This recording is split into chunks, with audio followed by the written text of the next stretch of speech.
I thought my marriage to Claire was unbreakable. 10 years, a son, a quaint house in Seattle. It was the life I'd always wanted. But over the past few months, something felt wrong. Claire, a graphic designer, had been working late, claiming big projects for her freelance clients. Her phone buzzed constantly, and she'd grab it with a tight smile, muttering, "Just a client." I'm not paranoid, but her excuses were wearing thin. One evening, I saw her texting under the table during dinner, her face flushed. "Who's that?" I asked casually. "Oh, just Sarah, work stuff," she said, too quickly. Sarah was her college roommate, not a client. My stomach churned. I didn't confront her then. I wanted proof. I started paying attention. Her late nights happened every Tuesday and Thursday, always after 7 p.m. She'd come home smelling faintly of something floral, not her usual lavender scent, and her stories were vague. I checked our shared calendar, empty for those nights, no meetings listed. Suspicion grew. One Saturday, while she showered, I peeked at her phone. Unlocked, a rare slip-up. No direct text from a Sarah, but a thread with Mike caught my eye. "Can't wait for Tuesday, our usual spot. Love you." My heart stopped. Mike wasn't a client. He was her old college crush, now a tech exec I'd met once at a party. I screenshotted it, hands shaking. I wasn't ready to lose everything we'd built without knowing the truth. Tuesday night, she kissed me goodbye, claiming a client deadline. I nodded, playing the oblivious husband, but I had a plan. I'd follow her, see where she went. I grabbed my keys, parked down the street, and waited. At 6:45 p.m., she drove off in her red Prius, hair done up, wearing lipstick she saved for special occasions. My grip tightened on the wheel as I tailed her, keeping distance. She didn't head to her office. Instead, she pulled into the Sapphire Lounge, a trendy bar downtown. My chest tightened. This wasn't work. I watched her park, fix her makeup, and walk inside, smiling like she was meeting someone special. Tomorrow, I'd dig deeper. I wouldn't let her unravel my life unnoticed. Wednesday morning, I woke up with a fire in my gut. Claire acted normal: coffee, pancakes, a peck on the cheek before leaving for work. I smiled back, hiding the storm inside. I wasn't just going to tail her again. I needed evidence. I called in sick to my software engineering job, blaming a migraine, and spent the day on her digital footprint. I logged into our shared cloud account. Photos, documents, nothing suspicious yet. Then I remembered her laptop, left open on the kitchen counter. I opened it, heart racing. Her email inbox showed a draft, unsent. To Mike, "Tom's getting suspicious. Need to be careful. Meet at the usual spot Thursday?" My blood boiled. I screenshotted it, then checked her social media. Instagram DMs with Mike, flirty messages from months ago, hidden in an archive folder. "Can't wait to escape with you," she'd written. I felt sick. That night, she came home late, claiming a client dinner. No cologne this time, but her eyes darted nervously. "Long night?" I asked, voice steady. "Yeah, exhausting," she said, forcing a smile. I nodded, but my mind raced. I needed more proof before confronting her. Thursday, I hired a PI, a woman named Rachel, discreet and sharp. "Follow her Thursday night," I said. "I think she's cheating." Rachel nodded, promising updates. I spent the day monitoring Claire's phone. New texts to Sarah popped up. "Same plan tonight. Don't tell anyone." I screenshotted them, my hands trembling. At 6:30 p.m., Claire left, dressed up again. Rachel texted at 7:15. She's at the Sapphire Lounge, meeting a man, tall, dark hair, mid-30s. "I'll get pics." My heart sank. I drove there, parking nearby, watching from afar. Claire laughed with Mike, touching his arm, intimate, familiar. I snapped photos through my windshield, rage and hurt warring inside. This wasn't a client. This was my wife, living a lie. I waited until they left, then followed her home. She walked in, oblivious, humming. "Good night." I asked, voice icy. "Yeah," she said, avoiding my gaze. I didn't sleep, haunted by her betrayal. Tomorrow, I'd confront her. I'd make her face the truth. Friday night, I set my trap. Claire thought we were having a quiet dinner at home, but I'd planned a showdown. She walked in at 7 p.m., still in her work clothes, smelling faintly of Mike's cologne. "Hungry?" I asked, voice calm. "Starving," she said, smiling. I led her to the dining room, where I'd laid out her phone, the screenshots, and Rachel's photos on the table. Her face drained of color. "What's this?" she whispered, voice trembling. "Your double life," I said, voice cold. "The Sapphire Lounge, Mike, the texts. I know everything." She stumbled back, clutching the chair. Tom, I can explain. Explain what? I snapped, slamming a photo of her laughing with Mike. That you've been lying about work nights for months? That you're in love with him? Tears welled up, but I didn't soften. How long, Claire? She stared at the floor, silent. How long? I repeated, louder. 6 months, she whispered. 6 months of deceit, sneaking off, using our life as a cover. I pulled out the cloud draft, the DMs. You planned this, Claire. You hid it from me, our son, our family. Mike's name burned in my mind, but I focused on her. Who's Sarah? I demanded, showing the text. A code, she admitted, sobbing. Mike used it to keep things secret. I laughed, a harsh, bitter sound. You threw us away for him. She sank into the chair, crying. I didn't mean for it to go this far. It just happened. I stared at her, the woman I'd loved since college, now a stranger. You panicked when you saw this, didn't you? I said, gesturing to the evidence. She nodded, tears streaming. I wanted to scream, to walk out, but our son, Ethan, slept upstairs. We're not done, I said. You're sleeping on the couch. Tomorrow, we figure out what's left, if anything. She nodded, defeated. I turned away, needing air. Her betrayal had cracked our life open. I wasn't sure it could be mended. Saturday morning, the house felt like a tomb. Claire slept on the couch, eyes red and puffy.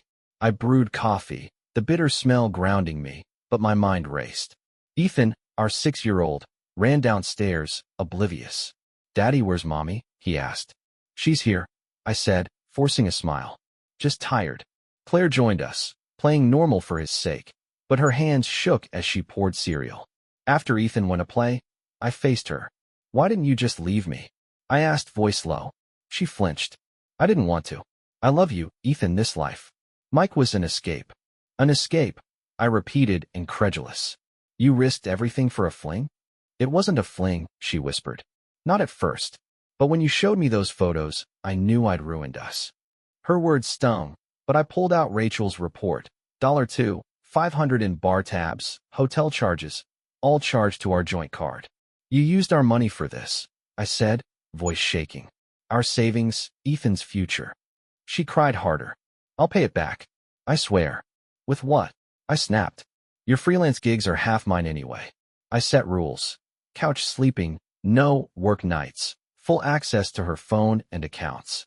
One slip, and I'm gone. With Ethan, I warned. She nodded, defeated.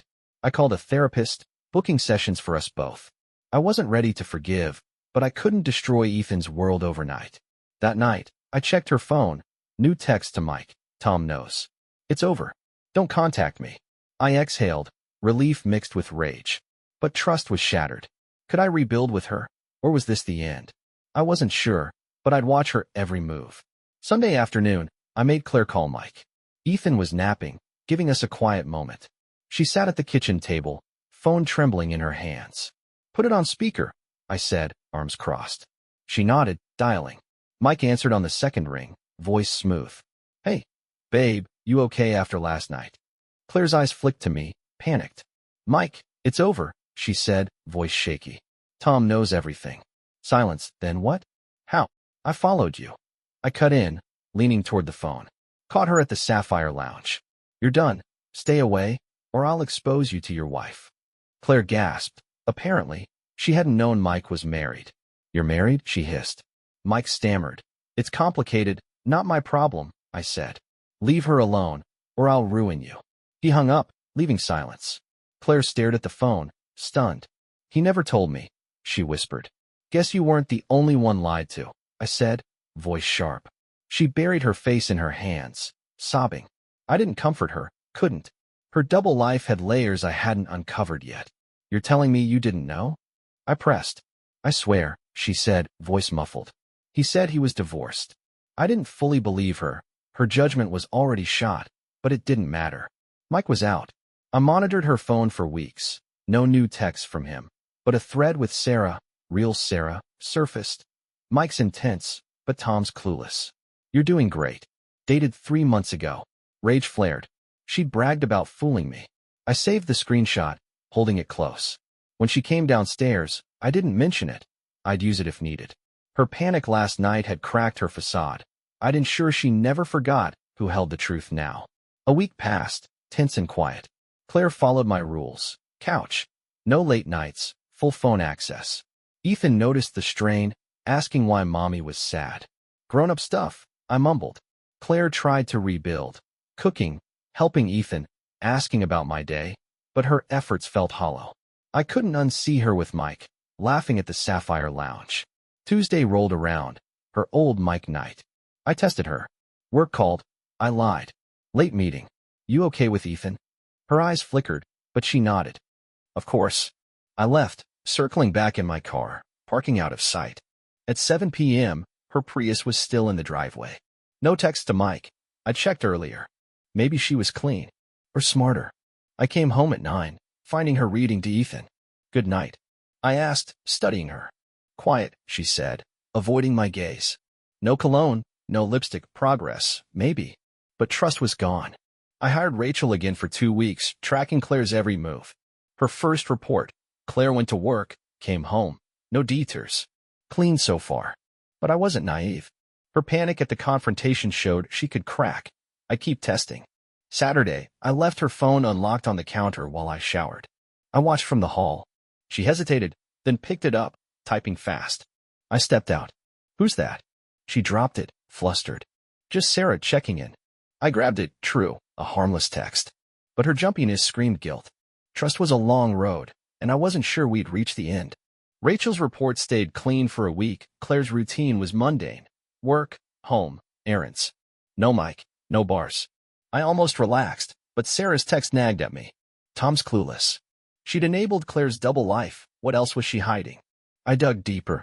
Sunday, while Claire took Ethan to the park, I searched her laptop. Old emails, deleted files, jackpot. A folder labeled freelance held photos. Claire and Mike at a beach, arms around each other. Timestamped 5 months ago. Another of them kissing in a car. My stomach turned. She'd archived her affair like a trophy. Then I found a draft text, unsent, to Mike. Tom's asking questions. I'm scared. Should we stop? She'd chickened out. She'd known I was close and still chose him. I printed everything, tucking it in my desk. When she got back, I played dumb, but my mind raced. Monday, Rachel called. She met someone at lunch, Sarah, I think. They hugged, looked close. Where? I asked. Coffee shop near her office. I've got pics. She emailed them, Claire with Sarah, laughing like old friends. Innocent, maybe, but Sarah knew about Mike. Was she complicit? I confronted Claire that night. Talked to Sarah lately? She froze mid-dishes. Yeah, today. Why? She knew about Mike, didn't she? Her silence was answer enough. She encouraged it, Claire admitted, voice low. Said I deserved fun. Fun, I repeated, incredulous. You bragged I was clueless. Her eyes widened, caught. How? Doesn't matter, I said. You're still lying by omission. She sank into a chair, crying. I didn't want her to judge me. Too late, I said. Anyone else in on this? She shook her head, but I doubted her. Rachel's next report mentioned a burner phone in her purse, missed earlier. I hadn't seen it at home.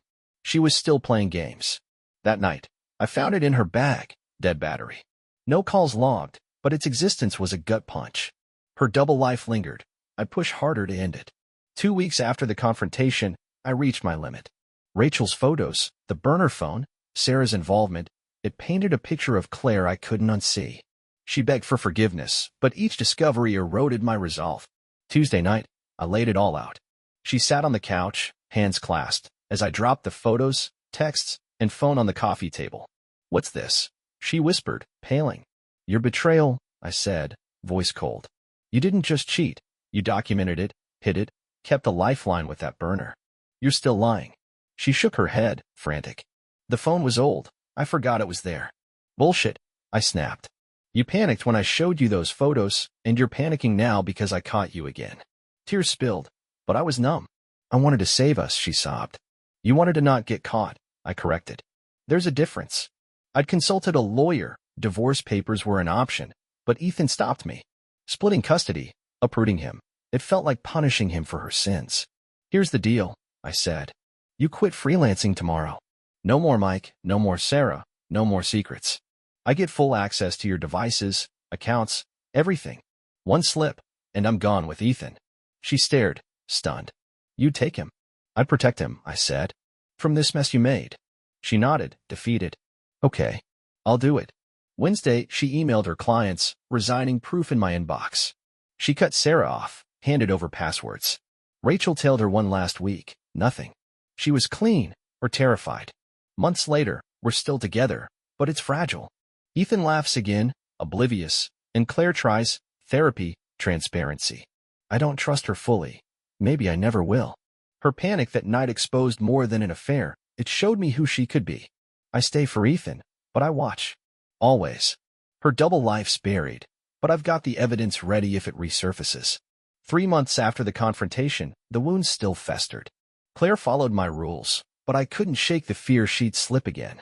Ethan's birthday party brought a temporary truce. She baked his favorite cake, smiled for photos. But at night, I checked her phone obsessively. No new Mike texts, but Sarah's old messages haunted me. You deserve this. Tom's too controlling. I confronted her again, late one night. Did Sarah push you into this? Claire flinched. Not push, encourage. She said I was stuck, that Mike was my freedom. Freedom, I repeated, voice sharp. You threw our family away for freedom? She cried, admitting, I was unhappy. Work, us, everything. Mike listened, but I know I messed up. I pulled out the burner phone, now charged. No calls, but location data showed it pinged near the Sapphire Lounge during her work nights. You lied about forgetting this, I said. She sobbed. I didn't use it, I swear. It was Mike's idea, a precaution. I didn't believe her fully, but I couldn't prove more. I hired Rachel for another week, nothing. Claire's routine was robotic. Work, home, therapy. But trust was a ghost. One evening, I found a journal under her mattress, pages of guilt, regret, and Mike's name. I miss him, but I love Tom. I'm so lost. Rage flared, but I hid it. I'd use this later if needed. Her panic had faded, replaced by a quiet desperation. I wasn't sure if it was genuine or calculated. Our marriage hung by a thread, and I wasn't sure I'd save it. 6 months after the affair, I faced a crossroads. Claire had kept her promises, no late nights, no secrets, full transparency. Therapy helped, but the scar remained. Ethan thrived, unaware, and I clung to that. One night, I laid out the journal, the burner phone data, and Rachel's reports. This is it, I said. I can't live like this forever, waiting for you to betray me again. Claire's eyes filled with tears. I'm trying, Tom. I ended it, quit freelancing, cut Sarah off. I want us back. You want us back? Were you scared to lose Ethan? I asked, voice steady. She flinched. Both. But I love you. I always have. I stared, weighing her words. The lawyer's advice echoed. Divorce was clean, but Ethan's face stopped me. I set terms. Ongoing therapy, no contact with Mike or Sarah ever, and I'd monitor her indefinitely. One slip, and we're done, I warned. She nodded, broken. I'll do anything. Months later, we're still together, but it's fragile. Claire's efforts feel real, cooking, parenting, therapy, but I watch her like a hawk. Her panic that night exposed a side I'd never known, and I'm not sure I'll ever trust her fully. I stay for Ethan, for the life we built, but I keep the evidence close. Her double life's buried, but I'll dig it up if I must. Can we start over? Maybe, but I'll never forget the lie that shattered us.